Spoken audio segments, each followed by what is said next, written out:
आप देख रहे हैं प्रभा साक्षी और मैं हूं आपके साथ रेणु तिवारी। आज हम बात करने जा रहे हैं हिस्ट्री प्रोफेसर कपिल कुमार जी से। सर बहुत बहुत स्वागत है आपका प्रभा साक्षी। सर इस समय सीरिया बहुत ज़्यादा चर्चा में है और चर्चा में इसलिए आया है क्योंकि बहुत सारी जो विश्व की बड़ी शक्तियाँ हैं वो वहाँ पर केंद्रित हो गई हैं।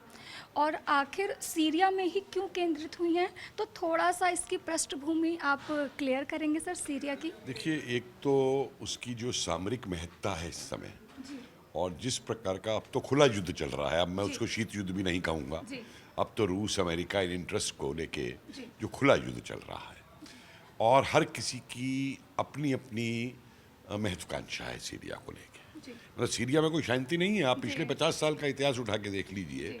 ये ऑटोमन एम्पायर का हिस्सा होता था किसी ज़माने में टर्की का। आज टर्की फिर वहाँ मौजूद है। जी और आप मज़े की बात देखिए कि एक तरफ तो टर्की इजराइल का विरोध करता है, जी हमास का समर्थन करके और पैलेस्टीन का समर्थन करके, और सीरिया के अंदर अमेरिका और इजराइल के साथ जा कर के वहाँ लड़ रहा है मिल करके। महत्वाकांक्षा टर्की की ये है कि टर्की का जो ये इस समय का जो वो है विरोधगन, क्या नाम है, ने उग्रवादियों ने वहाँ पे हमला किया। नहीं, ये टर्की जो है इसकी देखिए बहुत बड़ी महत्वाकांक्षाएं हैं। जी कुर्दिस्तान। ये खिलाफत को वापस, खलीफा को वापस लाना चाहता हाँ है, जी ऑटोनम एम्पायर को वापस बनाना चाहता है। उसके लिए आप देखिए तरह तरह के हथकंडे ये वहाँ पे कर रहा है।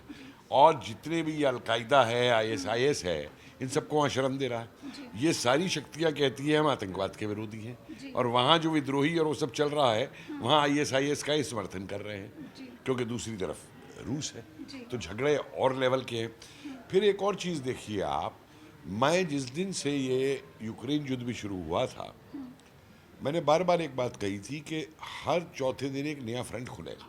जी तो लेबनान में शांति हुई, तो अब अमेरिका के जो आर्म्स डीलर हैं जी वो अपने कहाँ आर्म्स बेचेंगे, तो राइट। आज सीरिया खुलवा दो, जी कल दूसरा खुल जाएगा। जी तो ये तो देखिए एक लंबा खेल है बड़ी उसका, और ये खेल अभी चलेगा। अभी आज सीरिया में है, कल आपको पता नहीं इराक में हो जाए, परसों फिर लेबनान में शुरू हो जाए।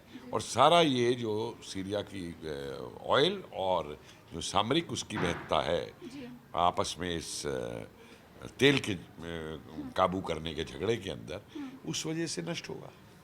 तो सर अल-बशर जो है वो एक प्यादा है जिसे अमेरिका और रूस सब यूज़ ये करते सब प्यादे हैं जितने, हैं। जी हमास क्या प्यादा नहीं है, जी। हजीबुल्लाह क्या प्यादा नहीं है, हूती क्या प्यादा नहीं है, समझिए आप, ये सब प्यादे हैं। और ये प्यादे कब किसकी तरफ बदल, आप देखिए ना, आधुनिक काल में जी इस्लामिक ये जो आतंकवाद है इसको किसने जन्म दिया? जी इसको अमेरिका ने जन्म दिया तालिबान मना करके, जी समझिए। और जिस तरीके से बाइडन भागा है वहाँ से, मतलब कोई हारी हुई सेना भी नहीं भागती जी है, राइट हैं कि उनको आर्म्स एंड एम्यूनिशन भी दे आओ, करोड़ों डॉलर के सब कराओ वहाँ से जाकर के, बाद में भी उनको पैसा भेजते रहो, करते रहो। तो ये तो अपना अपना हिसाब देखते हैं पूरा ये करके।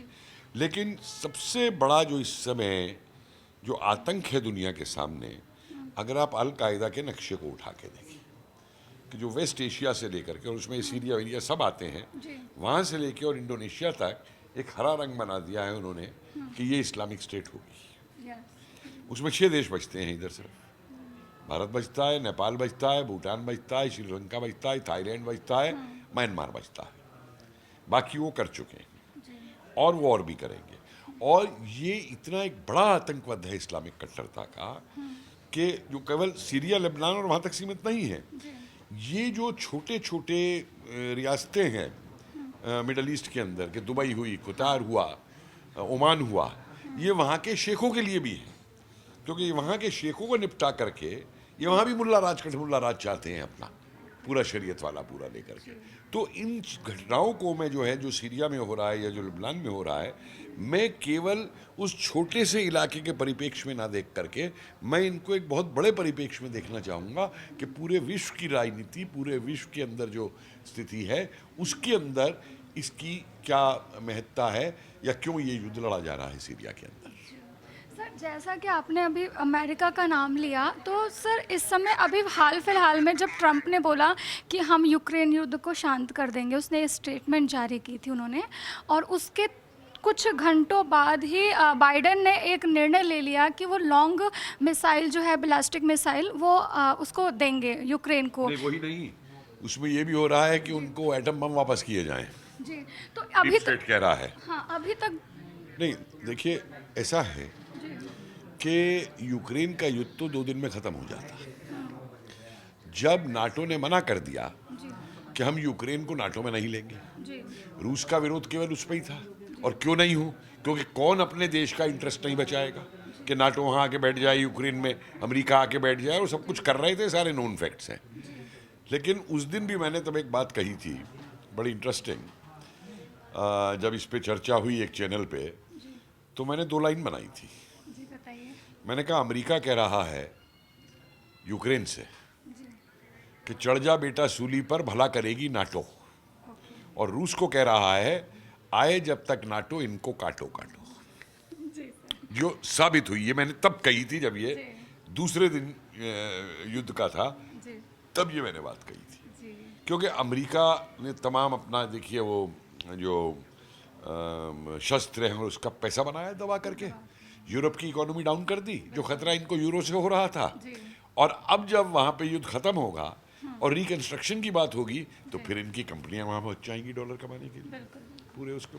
और मेरा तो ये भी डर है इस समय, कई लोगों ने इस डर को बताया है कि बाइडेन पूरी इस कोशिश में है कि ट्रंप को किसी तरीके से वो पद ना मिले, तो उससे पहले इमरजेंसी डिक्लेयर कर दे, या जैसे ट्रंप के ऊपर पहले उनकी ज़िंदगी के ऊपर प्रहार कोशिश की गई उनको कत्ल मारने की, वो फिर ना हो।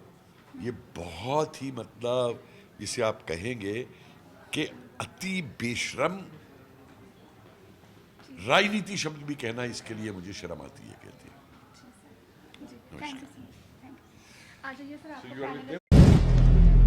अगर आप भी लेना चाहते हैं देश दुनिया की तमाम जानकारी, तो आज ही सब्सक्राइब करें हमारे चैनल को। साथ ही नीचे दिए बेल आइकन को जरूर दबाएं ताकि हर अपडेट आप तक पहुंच सके।